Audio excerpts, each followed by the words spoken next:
అండి ఇక్కడైతే నేనైతే వంట రెడీ చేస్తున్నాను. మా వారు ఆఫీస్కి వెళ్ళాలి కాబట్టి ఇది వచ్చేసి సంగటికి పొద్దున్నే లెమన్ వాటర్ అయితే తాగుతాము. ఇది ఇవాళ కర్రీ వచ్చేసేసి బీరకాయ కర్రీ అయితే చేస్తున్నాను. మా వారు బయట ఏం చేస్తున్నారో చూద్దాం రండి. చట్టల్లోకి అయితే వెళ్ళిపోయారు. పాలయ్య కూడా కాచేసాను. ఇవి వచ్చేసి సగ్గుబియ్యం కొంచెం బాగోట్లేదు. ఊరు వచ్చిన కాడ నుండి గొంతు అయితే నొప్పి పుడుతుందని చెప్పేసి సగ్గుబియ్యం కూడా పెట్టేశాను. కూరగాయల చెత్త అంతా బయట పడేసేయాలి. తర్వాత ఈయనైతే ఏం చేస్తున్నారు చూద్దాం. ఇదిగోండి గార్డెన్ అయితే శుభ్రం చేస్తున్నారు. ఇవాళ చెట్లన్నీ నరికేసేసారు. అలసిపోయి అయితే అక్కడ కూర్చున్నారు. చాలా అయితే నరికేసారు. ఇదిగోండి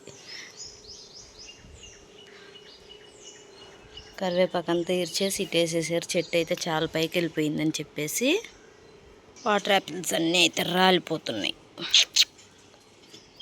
ఇదిగోండి అన్నీ అక్కడైతే రాలిపోయినాయి కాయలు. ఇదంతా అయితే ఒక రోజు అయితే క్లీనింగ్ అయితే అవ్వదు, 2-3 రోజులు పట్టుద్ది. రోజుకు కొంచెం అయితే క్లీన్ చేస్తానని చెప్పారు మా వారు. మళ్ళీ ఎందుకంటే డ్యూటీకి వెళ్ళాలి కాబట్టి ఒక ½ అన్ అవర్ అలా ఇది రోజు క్లీన్ చేసుకుంటే గార్డెన్ అంతా క్లీన్ అయిపోయిద్ది ఒక వారంలో.